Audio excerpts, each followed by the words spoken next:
আসসালামু আলাইকুম। সবাই কেমন আছেন? আশা করি সবাই ভালো আছেন। আজ আপনাদের জন্য নিয়ে এসেছি গল্পের দ্বিতীয় পর্ব। আশা করি গল্পটি আপনাদের ভালো লাগবে। তাহলে চলুন শুরু করা যাক। তাই কথা না বাড়িয়ে খাটের এক কোণে শুয়ে পড়ে। হঠাৎ মাইশা কেঁদে ওঠে। আমি ওকে কোলে নিয়ে রুমের মধ্যে হাঁটছি।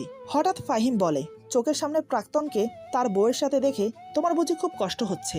আচমকা এই কথা শুনে আমি দাঁড়িয়ে পড়ি। ব্যাপারটা কি হলো? আমি মনে মনে বলি, চোখের সামনে প্রাক্তনকে তার বউয়ের সাথে দেখলে অবশ্যই কষ্ট হয়। কথাটা উনি ভুল বলেনি, তবে উনি কি করে নিশ্চিত হলো নীলের সাথে আমার সম্পর্ক ছিল? আমি কিছু বলে ওঠার আগেই ফাহিম আবার বলে, আমি বুঝি প্রিয় মানুষকে হারানোর কতটা কষ্ট।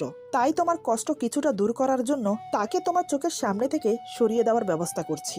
ততক্ষণে মাইশা ঘুমিয়ে গেছে। আমি ওকে শুইয়ে দিয়ে উনাকে বললাম, আপনি কি করে জানলেন নীলের সাথে আমার সম্পর্কের কথা, আর কি ব্যবস্থা করেছেন আপনি? ফাহিম বলে, স্বামীর কাছে অতি সহজে প্রাক্তন ছিল, সেটা মেয়েরা স্বীকার করে না। কিন্তু তুমি কেন করলে?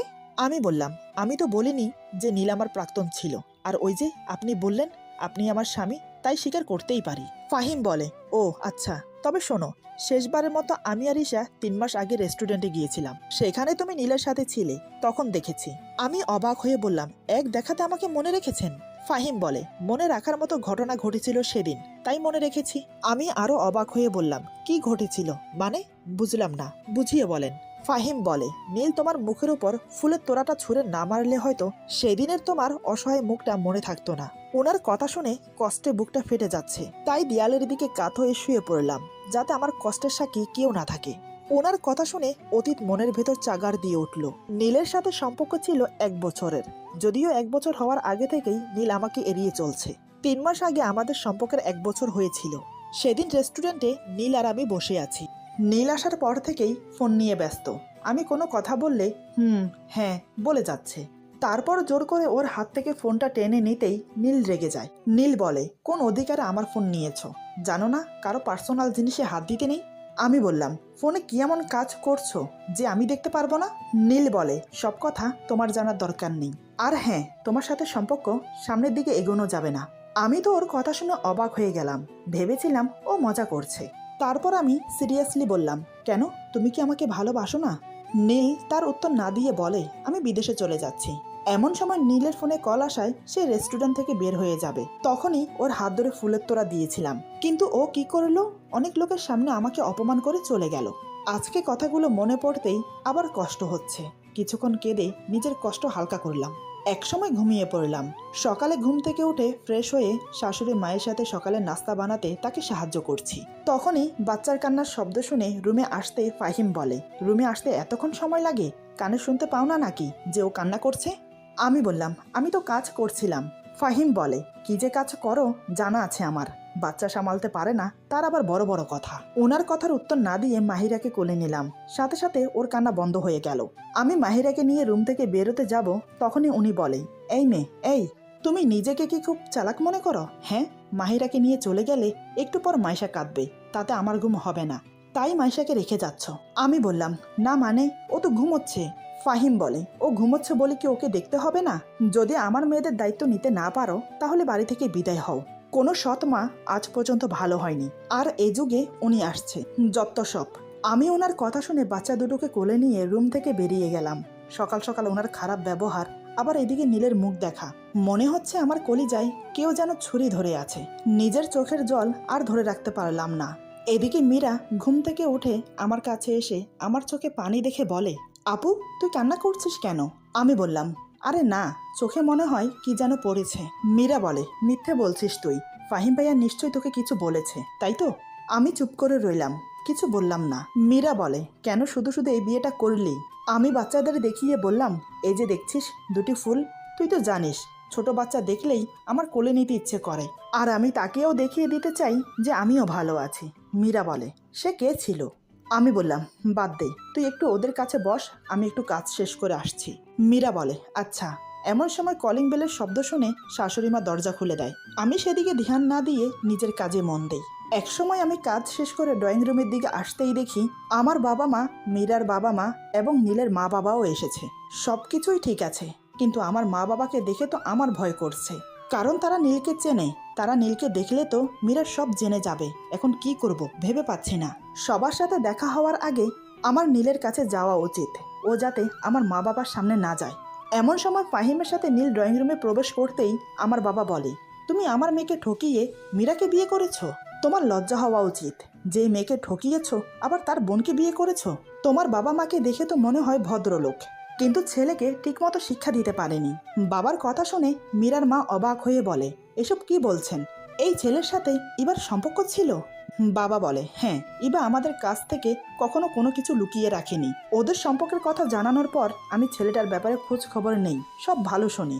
তারপর বিয়ের ব্যাপারে কথা বলার জন্য পরিবারের কাছে যাব, তখনই ইভা জানায় ও নীলকে বিয়ে করবে না। তখন বুঝতে না পারলেও এখন বিয়ে না করার কারণ বুঝলাম। তোমার মতো ছেলেকে বিয়ে না করে ভালোই করেছে আমার মেয়ে। নীলের বাবা মা আমার বাবার কথা শুনে মাথা নিচু করে দাঁড়িয়ে আছে। কি বলবে, তারা কোনো ভাষা খুঁজে পাচ্ছে না। মীরার বাবা বলে, ছি ছি ছি, তোমাকে আমার মেয়ের জামাই ভাবতেও লজ্জা করছে। ফাহিম বলে, আঙ্কেল, যা হবার হয়ে গেছে, এখন ওদের বিয়ে মেনে নেন, ওরা সুখী হবে। মীরার বাবা বলে, অসম্ভব। যে ছেলে ইবার ভালোবাসার মূল্য দেয়নি, ও কি করে সংসারের মূল্য দেবে? ফাহিম বলে, দেখুন আঙ্কেল, নীলের অতীত ইভা আর বর্তমান মীরা। অতীতের কথা ভেবে বর্তমান নষ্ট করা ঠিক না। আর হ্যাঁ, এখন এবার বিয়ে হয়ে গেছে, ও কিন্তু নীলের জন্য বসে থাকেনি। তাহলে নীল বিয়ে করলে ক্ষতি কি? মীরা সবকিছু মেনে নিয়ে সংসার করলে আপনাদের সমস্যা থাকার কথা না। আমি এতক্ষণ দাঁড়িয়ে মীরাকে লক্ষ্য করছিলাম। নীলের সাথে আমার সম্পর্কের কথা মীরা জানার পরেও কিছু বলছে না কেন? খুব স্বাভাবিক হয়ে আছে কেন? আমি মীরার পাশে গিয়ে দাঁড়িয়ে বললাম, আমার সাথে একটু এদিকে আয় তো। মীরা বলে, কেন?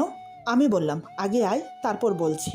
তারপর মীরাকে নিয়ে আমার রুমে এসে জিজ্ঞেস করলাম, নীলের সাথে কি তুই সংসার করতে চাস? মীরা বলে, হ্যাঁ চাই, ওকে আমি ভালোবাসি। আমি বললাম, আমার সাথে নীলের সম্পর্ক ছিল, সেটা তোকে বলে তোদের মধ্যে কোনো ঝামেলা করতে চাইনি। আমি জানতাম না আজ বাবা মা আসবে, নয়তো কেউ জানতো না আমাদের সম্পর্কের কথা। কিন্তু তুই বিশ্বাস কর, নীল তোকে সত্যিই ভালোবাসে। হঠাৎ মীরা আমাকে চমকে দিয়ে বলে, আমি তো আগে থেকেই জানতাম তোদের সম্পর্কের কথা। ওর কথা শুনে আমি যেন আসমান থেকে পড়লাম। কি বলছে ও? আমি অবাক হয়ে বললাম, কি, তুই আগে থেকে জানিস?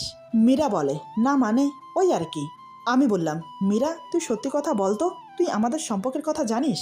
আমার কথা শুনে মীরা চেঁচিয়ে বলে, হ্যাঁ হ্যাঁ জানতাম, তোর সাথে নীলের সম্পর্ক ছিল। নীলকে একদিন কলেজে দেখেছি, তারপর থেকে ওকে ভালো লাগতে শুরু করে। তখন থেকে মনে মনে ঠিক করি, যেভাবে হোক নীলকে আমার করে ছাড়বো। কিন্তু ও কিছুতেই আমার সাথে সম্পর্কে রাজি হচ্ছে না। তাই আমি সুইসাইড করতে যাই, তখন নীল বাধ্য হয়ে রাজি হয়। কিন্তু সম্পর্কের কিছুদিনের মধ্যে বাবা আমার বিয়ে ঠিক করে। ওর পুরো কথা শোনার আগেই আমি ওর গায়ে ঠাস করে থাপ্পড় দিলাম, সাথে এটাও বললাম, তুই কোনোদিন আমার সামনে আসবি না। এবার বুঝতে পারলাম নীলের ভুল থাকলেও পুরো দোষ মীরা করেছে। শুধু শুধু নীলকে সবাই খারাপ ভাবছে, এটা হতে দেওয়া যাবে না। তাই মীরাকে নিয়ে ড্রয়িং রুমের সবার সামনে গিয়ে বললাম, নীলের কোনো দোষ নেই, একটা ভুল বোঝাবুঝির জন্য এসব হয়েছে। তোমরা কেউ নীলের সাথে খারাপ ব্যবহার করো না। মা বলে, কি এমন ভুল বোঝাবুঝি হয়েছিল যে তোর সাথে সম্পর্ক ভেঙে দিয়েছে? আমি বললাম, মা থাক না এসব, নীলের সাথে সম্পর্ক ওটা পুরনো কথা। এখন আমার সংসার হয়েছে, দুটি বাচ্চা আছে, সব মিলিয়ে আমি খুব সুখে আছি। নীলের মা বাবার উদ্দেশ্যে বললাম, আঙ্কেল আন্টি, আপনারা ওদের বিয়ে মেনে নেন, মীরা আপনাদের বাড়ির খুব ভালো বউ হবে। নীলের বাবা বলে, আমি আমার ছেলের হয়ে সবার কাছে ক্ষমা চাচ্ছি, ও যে দোষ করেছে। আমি বললাম, ব্যাস, আর কিছু বলতে হবে না, কারোর কোনো দোষ নেই, সব ভাগ্যের দোষ। মীরার বাবা বলে, আচ্ছা মা, তোর কথা মেনে নিয়ে ওদের বিয়ে মেনে নিলাম। তারপর সবাই চা নাস্তা করে চলে যাচ্ছে, ঠিক তখনই নীল আমাকে ডেকেছিল, কিন্তু আমি কথা না বলে নিজের রুমে এসে খুব কাঁদলাম। কেন মীরা আমার ভালোবাসার মানুষকে কেড়ে নিল? ওর কি ক্ষতি করেছিলাম আমি? ও আমার সাথে এমন করলো কেন? মীরার কথাগুলো এখনো আমার কানে বাজছে। খুব কষ্ট হচ্ছে, নিজের আপন মানুষ এভাবে ঠকালো। এমন সময় আমার কাঁধে কারোর হাত রাখার অনুভূতি পেয়ে পেছনে তাকিয়ে দেখলাম, দেখি উনি বাচ্চাদের কোলে নিয়ে দাঁড়িয়ে আছে। ফাহিম বলে, যা হবার হয়ে গেছে, এখন থেকে তুমি নতুন জীবন শুরু করবে, দুটি মেয়ের মা তুমি, সেটা ভুলে যেও না। এই বলে মাহিরা মাইশাকে আমার কোলে দিয়ে চলে গেল। আমি মেয়েদের কপালে চুমো দিয়ে আমার বুকের সাথে জাপটে ধরলাম। সত্যি বলতে বাচ্চাগুলো বুকে আসতেই সব দুঃখ কষ্ট যেন এক নিমেষেই উধাও হয়ে গেল। সারাদিন বাচ্চাদের নিয়ে আর শাশুড়ি মায়ের সাথে আড্ডা দিয়ে কাটলো। রাতের দিকে উনি অফিস থেকে ফিরলে সবাই একসাথে বসে ডিনার করে নিলাম। মা খাওয়া দাওয়া করে নিজের রুমে চলে গেল। আমি বাচ্চাদের ঘুম পাড়াতে ব্যস্ত হয়ে পড়লাম। ফাহিম বারান্দায় দাঁড়িয়ে আছে। একসময় বাচ্চাদের ঘুম পাড়িয়ে আমিও বারান্দায় গেলাম। বারান্দায় গিয়ে দেখি উনি সিগারেট খাচ্ছে। এই দুদিনে ওনাকে দেখে এটা বুঝলাম উনি খুব সিগারেট খায়। আমি বললাম, একটার পর একটা সিগারেট খেয়ে কি নিজেকে মহাপুরুষ মনে করেন? ঘরে দুটি বাচ্চা আছে, সেদিকে কোনো খেয়াল নেই। ফাহিম বারান্দায় দাঁড়িয়ে সিগারেট টেনে যাচ্ছে। হঠাৎ আমার কথা শুনে পেছনে ঘুরে তাকাতেই ওর হাত থেকে সিগারেট নিয়ে ফেলে দিলাম। এটা দেখে ফাহিম খুব রেগে যায়। ফাহিম বলে, তুমি এটা কি করলে? এখন এত রাতে সিগারেট কোথায় পাবো? আর মাত্র একটা সিগারেট আছে। আমি বললাম, যা করেছি বেশ করেছি, এখন রুমে গিয়ে ঘুমান। ফাহিম বলে, মুডটাই খারাপ করে দিল। আমি বললাম, আপনার মুড ভালো থাকে নাকি? সবসময় তো দেখি গোমরা মুখ নিয়ে ঘুরে বেড়ান। ফাহিম বলে, যতক্ষণ সিগারেটের ধোঁয়া উড়িয়ে ঈশাকে ভুলে থাকি ততক্ষণ আমার ভালো লাগে। আমি বললাম, আচ্ছা সত্যি কি ভুলে থাকা যায়? সারাদিন ভুলে থাকলেও দিন শেষে কিন্তু তাকে মনে পড়বেই, কিন্তু কেন এমন হয়? ফাহিম বলে, সব নিয়তির খেলা। আমি বললাম, বড় নিষ্ঠুর এই নিয়তি, আপন জনকেও চিনিয়ে দেয়। ফাহিম বলে, শোনো। আমি বললাম, বলেন। ফাহিম বলে, চিঠিটা পড়ো। আমি বললাম, মুখে বললেই তো পারেন, আবার চিঠি লেখার কি দরকার ছিল? ফাহিম বলে, বেশি কথা বলো না, এই বলে আমার হাতে চিঠিটা ধরিয়ে দেয়। আমি একটু অবাকই হলাম। তারপর বারান্দার লাইট অন করে চেয়ারে বসে চিঠিটা পড়া শুরু করলাম। ইভা, আমি জানি না কি করে বললে তুমি আমাকে ক্ষমা করবে, তবুও প্রথমে বলছি, আমাকে ক্ষমা করে দাও। আমি চেয়েছিলাম তোমাকে মীরার ব্যাপারে বলতে, কিন্তু অনেক দেরি হয়ে যায়। তোমাকে ভালোবাসি না, ভালো লাগা ছিল, সেটা মীরা আমাকে বারবার বুঝিয়েছে। তবে আমি তোমাকে ভালোবাসি, সেটা মীরাকে বিয়ে করার পর বুঝেছি, এবং মীরা তোমার খালাতো বোন সেটা বিয়ের পর জেনেছি। মীরা তোমার মতো করে আমাকে বুঝতে পারে না, তোমার মতো ও কোনোদিন ভালোবাসতে পারবে না। তুমি বিশ্বাস করো, আমি মীরাকে ইচ্ছে করে বিয়ে করিনি। সারা দিন রাত আমাকে কল করে আমাকে পাগল করে দিয়েছে। তোমাকে দেখে আমার খুব কষ্ট হয়, অনেক বেশি। 2 দিন তোমার বাসায় ছিলাম, আমার যে কতটা কষ্ট হয়েছে তা তোমাকে বলে বোঝাতে পারবো না। তোমাকে আর কিছু বলার ভাষা নেই আমার, শুধু বলবো তুমি আমার মতো বেমানের জন্য কষ্ট পেও না, নিজের সংসার নিয়ে ভালো থাকো। ইতি। চিঠিটা পড়তে পড়তে আমার চোখ থেকে টপ টপ করে পানি পড়ছে, চিৎকার করে কাঁদতে ইচ্ছে করছে। কেন আমার সাথে এমন হলো? কখনো কারোর ক্ষতি করিনি আমি, তাহলে আমার মনকে ক্ষত বিক্ষত করলো কেন?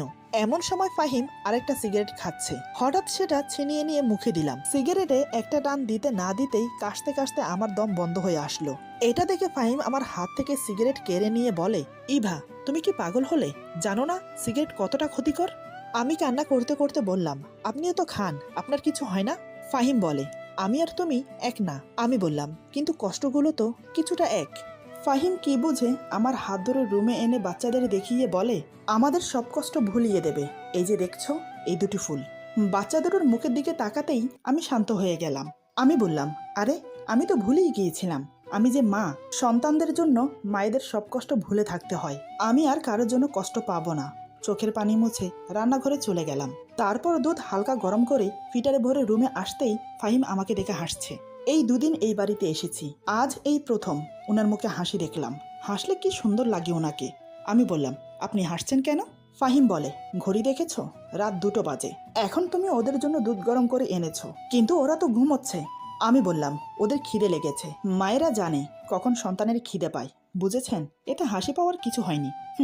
ফাহিম বলে, তাই বুঝি, দেখি তো ওদের খিদে লেগেছে নাকি। আমি কোনো কথা না বলে ওদের মুখে ফিটার ধরতেই ওরা দিব্যি দুধ খাচ্ছে। ফাহিম ভ্রু কুঁচকে তাকিয়ে আছে। আমি বললাম, দেখলেন তো, মায়েরা বুঝতে পারে কখন সন্তানের খিদে পায়।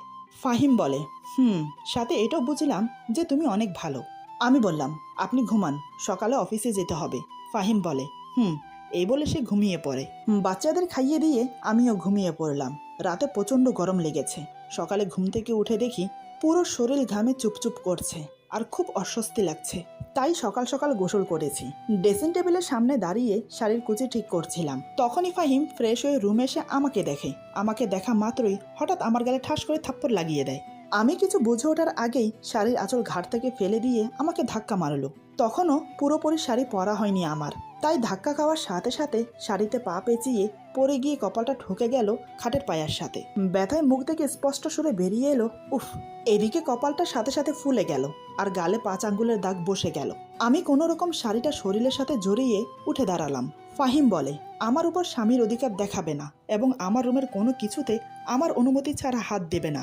সেটা নিশ্চয় বিয়ের প্রথম দিন বলে দিয়েছিলাম তোমাকে, তাহলে কোন সাহসে এই শাড়ি পরেছ?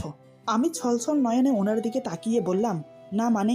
ফাহিম বলে, না মানে কি? হ্যাঁ, তোমাকে বিয়ে করেছি শুধুমাত্র আমার মেয়েদের মায়ের স্নেহ ভালোবাসা দিয়ে বড় করতে, দামি শাড়ি পরে সেজেগুজে বসে থাকার জন্য না। আমি বললাম, আমার কথাটা শুনুন। ফাহিম বলে, তোমার কি কথা শুনবো? ঈশার সাথে আমার 5 বছরের সম্পর্ক ছিল, সেখানে তুমি এসে ওকে ভুলিয়ে দিতে পারবে না। আর কোনোদিন যেন না দেখি ঈশার শাড়ি বা গহনা পরতে। আমি বললাম, আমি জানতাম না এটা ঈশা আপুর শাড়ি।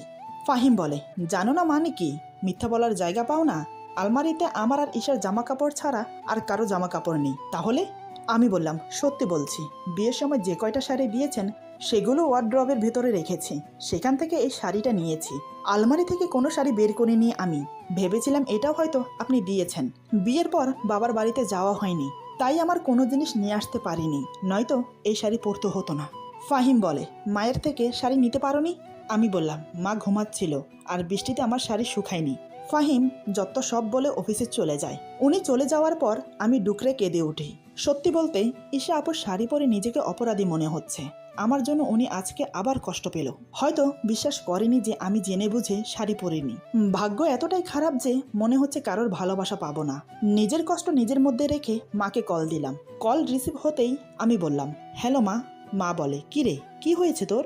আমি বললাম, কই কিছু না তো, তুমি কাউকে দিয়ে আজকেই এখনই আমার সব জিনিস পাঠিয়ে দাও। মা বলে, আচ্ছা দেব, কিন্তু তোর কি হয়েছে? কণ্ঠটা কেমন যেন লাগছে। আমি বললাম, মা কিছু হয়নি, বাসার সবাই ভালো আছে? মা বলে, হ্যাঁ আছে। আমি বললাম, এখন রাখছি, পরে কথা হবে। এই বলে ফোন কেটে দিলাম। মায়ের সামনে বেশি কথা বললে নিজের কষ্ট চেপে রাখতে পারতাম না, কিন্তু মা ঠিক বুঝে গেছে আমার কষ্ট হচ্ছে।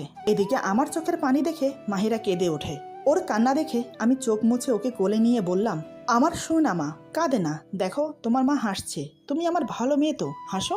মাহিরার সাথে কথা বলতে বলতে মাইশাও ঘুম থেকে উঠে গেছে। বাচ্চাদের শাশুড়ি মায়ের কাছে দিয়ে দুধ গরম করে ওদের খাইয়ে দিতে দিতে মা আমার সব জিনিস পাঠিয়ে দিয়েছে। ঈশা আপুর শাড়ি চেঞ্জ করে নিজের একটা 3 পিস পরে নিলাম। উনি সকালে না খেয়ে অফিসে চলে গেছেন। হয়তো সারাদিন রাগ করে কিছু খাইনি, আমার ভুলের জন্য উনি শাস্তি পাচ্ছেন, তাই আমিও না খেয়ে আছি। সারাদিন রুমে ভালো লাগছে না, তাই সন্ধ্যায় বাচ্চাদের নিয়ে মায়ের রুমে তার সাথে বসে গল্প করছি। এমন সময় ফাহিম বাড়িতে ফিরে কাউকে দেখতে না পেয়ে ডাকতে শুরু করে, মা, ও মা, কোথায় তুমি? মা বলে, সন্ধ্যাবেলায় কি এই বাড়িতে ডাকাত পড়েছে যে তুই চিল্লাপাল্লা শুরু করেছিস? ফাহিম বলে, বাসা পুরো ফাঁকা ফাঁকা লাগছে কেন? আর সবাই কোথায়? মা বলে, আমার রুমে আছে, চলে আয়। মায়ের রুমে আমাকে দেখে বিছানার উপর অনেকগুলো শপিং ব্যাগ রেখে বলে, ব্যাগে কয়েকটা ড্রেস আছে, সেগুলো দেখে নাও, পছন্দ হয় কিনা, নয়তো চেঞ্জ করে আনবো। আমি মাকে উদ্দেশ্য করে বললাম, মা, আপনার ছেলেকে বলে দেন আমার ড্রেস লাগবে না। মা বলে, তোরা তোদের রুমে গিয়ে যত ইচ্ছে ঝগড়া কর, আমার রুম থেকে এখন যা। আমি বললাম, মা, আমি আপনার কাছে ঘুমাবো। আমার কথাটা শুনে ফাহিম বাচ্চাদের কোলে নিয়ে নিজের রুমে চলে গেল। অমনি আমার মেয়েরা কান্না শুরু করে দিল। শাশুড়ি মা মুচকি হেসে শপিং ব্যাগগুলো আমার হাতে ধরিয়ে দিয়ে রুমে পাঠিয়ে দিল। সকালে আমাকে রাগ দেখিয়ে অনেকগুলো কথা শোনালো, থাপ্পড় মেরে ধাক্কা পর্যন্ত মেরে ফেলে দিল। তাই আমিও এখন একটু রাগ দেখাবো। এইসব ভেবে রুমে গিয়ে শপিং ব্যাগগুলো বিছানার উপর ছুঁড়ে মেরে ওনাকে বললাম, দামি শাড়ি পরে সেজেগুজে বসে থাকার কোনো ইচ্ছে নেই আমার। আমার অনুমতি ছাড়া আমার জন্য কোনো জিনিস কখনো আনবেন না। আমার রাগ দেখে ফাহিম বলে, আমার সাথে রেগে কথা বলবে না একদম। আমি বললাম, আপনার সাথে কথাই বলবো না, তাহলে হবে তো? ফাহিম বলে, বেশি বোঝো তুমি, তাই না? আমি বললাম, কথা বললেও দোষ, আবার কথা না বললেও দোষ? ফাহিম বলে, হ্যাঁ, কোনো কথা না, খাবার বারো, যাও। আমি কথার উত্তর না দিয়ে রুম থেকে বেরিয়ে গেলাম। টেবিলে খাবার বেড়ে রেখে আবার রুমে চলে আসি। আমি আসতেই ফাহিম বেরিয়ে গেল। একটু পরে দেখি ফাহিম একটা প্লেটে খাবার নিয়ে রুমে চলে আসে। ফাহিম বলে, খেয়ে নাও। আমি বললাম, খাবো না। ফাহিম বলে, আমাকে দিয়ে বেশি কথা বলিও না। আমি বললাম, আপনাকে তো বলিনি আমার সাথে কথা বলতে। ফাহিম বলে, বুঝেছি, কথা বললে কথা শুনবে না। এই বলে উনি এক হাত দিয়ে আমার গাল চেপে ধরে আরেক হাত দিয়ে আমার মুখে খাবার দিয়ে বলে, চুপচাপ খেয়ে নাও, কথা বললে সারা রাত বারান্দায় দাঁড় করিয়ে রাখবো। এই কথা শুনে আমি কথা না বলে খেয়ে নিলাম। খাওয়া শেষ হলে আমি শুয়ে পড়ি। ফাহিম বলে, সকালের খারাপ ব্যবহারের জন্য সরি। আমি বললাম, ঠিক আছে, কিন্তু আপনার দেওয়া কোনো জিনিস আমি নেব না। ফাহিম অবাক হয়ে বলে, কেন কেন? আমি সরি বললাম তো। আমি বললাম, যেদিন আপনি নিজে থেকে ভালোবেসে জিনিস দেবেন, আপনার উপর আমার অধিকার থাকবে, সেই দিন আপনার দেওয়া জিনিসগুলো নেব। আমার কথা শুনে ফাহিম কিছু না বলে মুখ ঘুরিয়ে নিল। আমার কথাগুলো হয়তো কখনো সত্যি হবে না, তাই হয়তো কোনো উত্তর দিতে পারিনি। আমি আর কোনো কথা বাড়ালাম না, চুপচাপ ঘুমানোর চেষ্টা করলাম। একসময় ঘুমিয়ে পড়লাম। সকালে ঘুম থেকে উঠে ফ্রেশ হয়ে নিলাম, কিন্তু ওনাকে ডাকলাম না, কারণ আজ ওনার অফিসের ছুটি, তাই পড়ে পড়ে ঘুমোচ্ছে। আমি রান্নাঘরে গিয়ে সকালের নাস্তা বানিয়ে ফেললাম। নাস্তা টেবিলে সাজিয়ে মা আর ওকে ডাকলাম। তারপর সবাই মিলে একসাথে নাস্তা করলাম। দুপুর 12টার দিকে আমি বাচ্চাদের গোসল করিয়ে ছোট বাথটবের পানি ওয়াশরুমে ফেলতে যাব। হঠাৎ উনি কোত্থেকে আমার সামনে এসে পড়ে। আমি দেখতে না পেয়ে ওনার সাথে ধাক্কা খাই। যেহেতু বাথটবের পানি ফুল ছিল তাই আমি সামলাতে পারিনি, আমার হাত ফসকে পড়ে যায়। আমিও টাল সামালতে না পেরে পড়ে যেতে চাইলে উনি হাত ধরে ফেলে, কিন্তু শেষ রক্ষা হলো না। উনিও সেই পানিতে পা পিছলে আমাকে নিয়ে মেঝেতে পড়ে যায়। আসলে বাথটবে সাবান আর তেল মিশ্রিত পানি ছিল, যেটা মেঝেতে পড়ে পিচ্ছিল হয়ে গেছে। উনি আমাকে নিয়ে পড়ার সাথে সাথে আমরা একে অপরকে জড়িয়ে ধরি। ঠিক সেই মুহূর্তে ওনার ঠোঁট ছুঁয়ে যায় আমার ঠোঁটে। তখনই আমি শিহরিত হয়ে উঠি। আমার নিঃশ্বাস বড় বড় শ্বাসে পরিণত হয়েছে। পুরো শরীরে যেন আগুনের লাভা ছুটে বেড়াচ্ছে। উনি উঠতে গিয়ে আবার আমার উপর পড়ে যায়। ঠিক প্রথমবারের মতো ওনার ঠোঁট আবার আমার ঠোঁটে ছুঁয়ে যায়। আমি নিচে, উনি আমার উপরে, কিন্তু এমন কিছু হবে উনিও ভাবতে পারেননি। আমি নিজের মধ্যে না থাকলেও উনি ঠিক স্বাভাবিক ছিল। এবার উনি সাবধানে উঠে দাঁড়ালো, তারপর আমার দিকে হাত বাড়িয়ে দেয়। আমি না চাইতেও বাধ্য হলাম ওনার হাত ধরে উঠতে। লজ্জায় চোখে চোখ মেলাতে পারছিলাম না, কিন্তু ভয়ও করছিল যদি উনি ভুল বুঝে আমাকে বকা দেয় তাই। কিন্তু না, উনি আমার দিকে এক নজর তাকিয়ে চলে গেল ফ্রেশ হতে। আমি ভেবেছিলাম উনি আমাকে বকা দেবে। আসলে এখানে ওনার বা আমার কারোর দোষ ছিল না। যা হয়েছে এটা একটা অ্যাক্সিডেন্ট ছিল, তাই হয়তো উনি আমাকে কিছু বলেননি। উনি ফ্রেশ হয়ে বেরিয়ে রেডি হয়ে নামাজ পড়ার জন্য মসজিদে চলে গেল। আমিও ঘরে পড়ে যাওয়া পানি পরিষ্কার করে গোসল করে ফ্রেশ হয়ে নিলাম। দুপুরে একসাথে সবাই খেতে বসলাম, কিন্তু আমি ওনার চোখে চোখ মিলাতে পারছিলাম না। তখনকার ঘটে যাওয়া ঘটনাটা বারবার মনে পড়ছে। উনি চুপচাপ খেয়ে দিয়ে রুমে চলে গেল। আমি বাচ্চাদের নিয়ে মায়ের কাছে চলে গেলাম। সারাদিন ওখানেই কাটিয়ে দিলাম। সন্ধ্যার দিকে কফি নিয়ে রুমে গিয়ে দেখি উনি খাটে হেলান দিয়ে বসে মোবাইল দেখছে। এই সময় উনি কফি খায়, এটা আমি জানতাম। আমি ওনার সামনে দাঁড়িয়ে কফিটা বাড়িয়ে দিতেই উনি কিছু না বলে নিয়ে নিল। কফিটা দিয়ে চলে আসবো, তখনই উনি বলে, এখানে বসো, কথা আছে। ওনার কথা শুনে বুকের ভেতরটা ধুক করে উঠল। না জানি কি বলার জন্য বসতে বলছে। আমি খাটের এক কোণে গুটিসুটি মেরে বসলাম। উনি আমার মুখের দিকে অপলকহীনভাবে তাকিয়ে আছে, চেহারায় স্বাভাবিক ভাব, কিন্তু উনি এভাবে তাকিয়ে থাকাতে আমার খুব অস্বস্তি হচ্ছে। আচমকাই চেহারায় পরিবর্তন হয়ে গেল। চোখ মুখ লাল করে হঠাৎ আমাকে ধমক দিয়ে যা বলল তার জন্য আমি একটু প্রস্তুত ছিলাম না। ভাবতে পারিনি উনি এমন কিছু বলবে আমাকে। মানুষ যে কিভাবে এত খারাপভাবে মানুষকে আঘাত করে তা ওনাকে দেখেই বুঝতে পারলাম। আচ্ছা, উনি আমাকে কি মনে করে? আমি খুব খারাপ মেয়ে? তা না হলে উনি বারবার আমাকে এভাবে অপমান করে কেন? এরপর যা হলো, আজকের গল্প এখানে সমাপ্ত। গল্পের বাকি অংশ পেয়ে যাবেন আগামী পর্বে। আশা করি গল্পটি আপনাদের ভালো লাগবে। যদি ভালো লাগে তাহলে লাইক, কমেন্ট এবং সাবস্ক্রাইব করে আমাদের পাশে থাকুন। সবাই ভালো থাকুন, সুস্থ থাকুন। আল্লাহ হাফেজ।